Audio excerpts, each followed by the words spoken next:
আসসালামু আলাইকুম ওয়া রাহমাতুল্লাহি ওয়া বারাকাতুহু।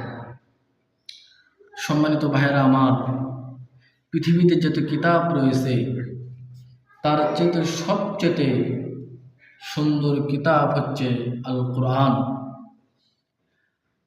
সেই মহাগ্রন্থ থেকে আমি আপনাদের মাঝে কিছু কথা উপস্থাপন করতে চাই। আমার ভাইয়েরা, কোরআন এমন একটি বিজ্ঞানময় কিতাব, কোরআন এমন একটি মহাগ্রন্থ কিতাব, যে কিতাব পৃথিবীতে যত গাছের পাতা রয়েছে সমস্ত গাছের পাতাকে যদি খাতা বানানো হয়, গাছের ডালকে যদি কলমের কালি, গাছের ডালকে যদি কলম বানানো হয়, আমার ভাইয়া সমস্ত খাতাগুলো শেষ হয়ে যাবে, কলমের কালিগুলো শেষ হয়ে যাবে, কিন্তু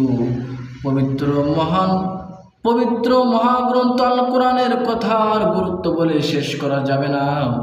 বান্দা, সেই কোরআন থেকে আমি আপনাদের মাঝে কিছু কথা উপস্থাপন করতে চাই। মহান আল্লাহ তাআলা সুন্দর করে কোরআনের মধ্যে সুন্দর করে জানিয়ে দিলেন, যালিকাল কিতাবু লা রাইবা ফীহি হুদাল লিল মুত্তাকিনা আল্লাযীনা ইউমিনুনা বিল গায়বি ওয়া ইউকিমুনাস সালাতা ويقيمون الصلاة ومما رزقناهم ينفقون ذلك الكتاب لا ريب فيه هدى للمتقين।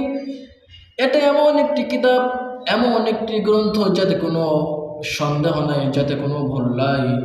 পৃথিবীতে একজন মানুষা বহু কিতাব নিজে রচনা করে, নিজে কিতাব সে সুন্দর করে আবিষ্কার করে, কিন্তু তার ভুল আছে।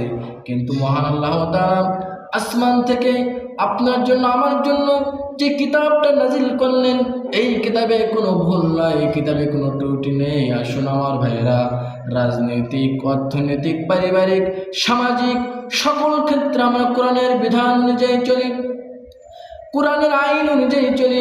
আমাদের সমাজটাকে কোরআন দিয়ে গড়াতে হবে। আমাদের ভাইরা, আমাদের সমাজটাকে কোরআনের সমাজের দিন কায়েম করতে হবে। রাষ্ট্রে কোরআনের আইন চালু করতে হবে, প্রত্যেকটা জেলায় কোরআনের আইন চালু করতে হবে, প্রত্যেকটা থানায় কোরআনের আইন চালু করতে হবে। যদি এরকম করে আমরা কোরআনের শাসন, কোরআনের আইন যদি আমরা চালু করতে পারি, আল্লাহর কসম করে বলে প্রত্যেকটা মানুষের জীবনটা হবে সুন্দর আইন আর সফল জীবন।